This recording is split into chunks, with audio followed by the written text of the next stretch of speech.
Good morning students. मैं doctor Ravinder Verma आज आपके लिए भौगोलिक चिंतन से एक नया टॉपिक लेकर आया हूँ, स्ट्रेबो। यह जो टॉपिक है first grade, MA, net, set and other competition exam के लिए उपयोगी है। यह टॉपिक आपको पसंद आए तो इसे लाइक, शेयर व सब्सक्राइब करना ना भूलें तथा कमेंट्स करना भी ना भूलें। तो आज का अपना टॉपिक है स्ट्रेबो।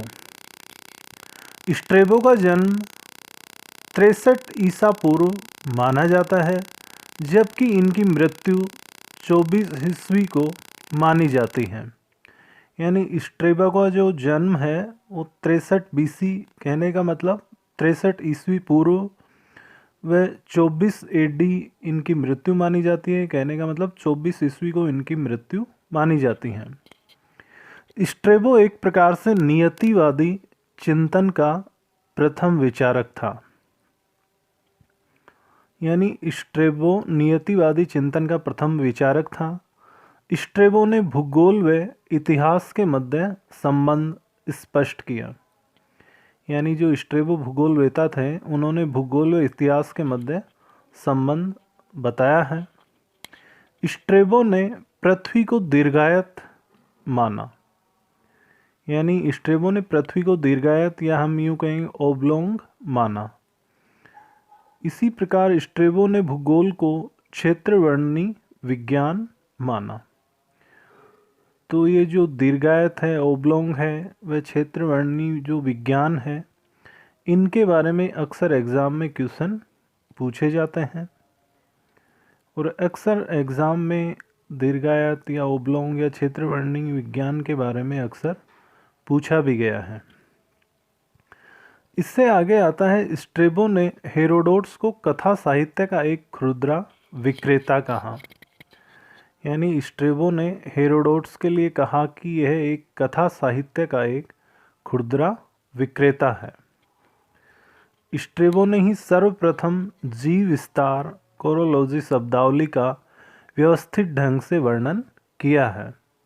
ये कोरोलॉजी जो शब्द है, इसके बारे में भी अक्सर एग्ज़ाम में पूछा जाता है। इसी प्रकार स्ट्रेबो ने 43 ग्रंथों की रचना की, जिन्हें ऐतिहासिक इतिवृत्त या हिस्टोरिकल मेमोयर कहा जाता है। स्ट्रेबो प्रथम विद्वान था जिन्होंने भूगोल की 4 शाखाओं राजनीतिक भूगोल, भौतिक भूगोल, गणित भूगोल, इतिहास भूगोल आदि को समाविष्ट कर एक संपूर्ण भौगोलिक प्रबंध का विचार दिया। यानी स्ट्रेबो ही प्रथम विद्वान था जिन्होंने भूगोल की 4 शाखाओं राजनीति, भौतिक, गणित, इतिहास आदि को समाविष्ट कर संपूर्ण भौगोलिक प्रबंध का विचार दिया। स्ट्रेबो ने पृथ्वी को 5 कटिबंधों में विभाजित किया।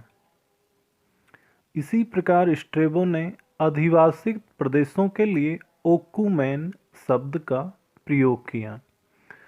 यानी स्ट्रेबो ने अधिवासित जो प्रदेश थे उसके लिए ओकुमेन शब्द का प्रयोग किया। जो ये ओकुमेन वर्ड है, इसके बारे में अक्सर एग्ज़ाम में पूछा भी गया है और लगभग एग्ज़ाम में पूछा जाता है। स्ट्रेबो ने पहली बार एटलस व विसुवियस पर्वतों का वर्णन किया।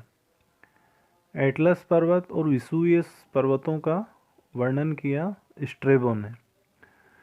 इसी प्रकार स्ट्रेबो ने विसुवियस पर्वत को जलता हुआ पर्वत कहा, क्योंकि जो विसुवियस पर्वत है वो एक प्रकार से ज्वालामुखी पर्वत है, जिसे स्ट्रेबो ने जलता हुआ पर्वत कहा, जिसके बारे में भी अक्सर एग्ज़ाम में पूछा जाता है। इसी प्रकार स्ट्रेबो की जो प्रमुख पुस्तक है वो है जियोग्राफिका, जिसके बारे में भी अक्सर एग्ज़ाम में पूछा गया है। यह जियोग्राफिका लगभग 17 खंडों में विभक्त है, जिसमें प्रथम खंड में विषय की प्रस्तावना, लक्ष्य, उद्देश्य, सिद्धांत आदि का वर्णन किया गया है। इसके द्वितीय खंड में इरेटोस्थनीज के कार्यों की समीक्षा की गई है। यानी स्ट्रेबो की जो जियोग्राफिका है उसके द्वितीय खंड में इरेटोस्थनीज के कार्यों की समीक्षा की गई है। इसी प्रकार जियोग्राफिका के तीसरे खंड में यूरोप का वर्णन किया गया है।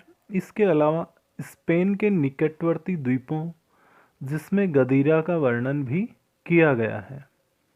यूरोप का वर्णन, स्पेन व गदीरा का वर्णन तीसरे खंड में किया गया है। इसी प्रकार जियोग्राफिका के चतुर्थ खंड में ब्रिटेन, फ्रांस, गाल, आल्प्स व बिस्पे की खाड़ी का वर्णन किया गया है।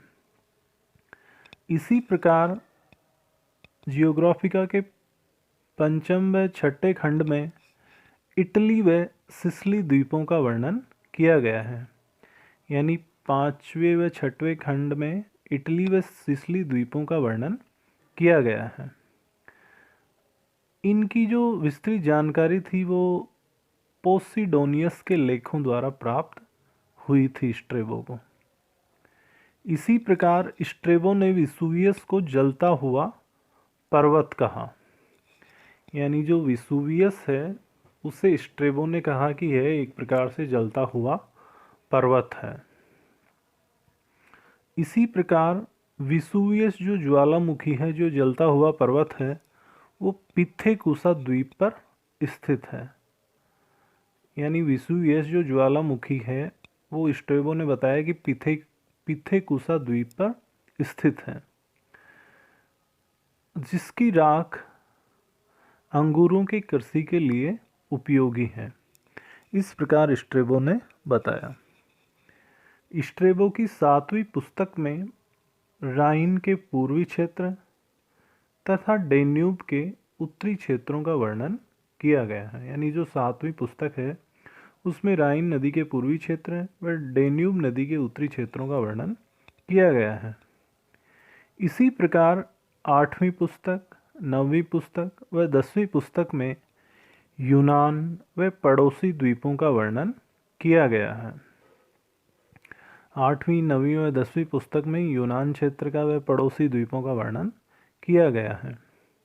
इसी प्रकार 11वीं पुस्तक से लेकर 16वीं पुस्तक तक एशिया का वर्णन किया गया है।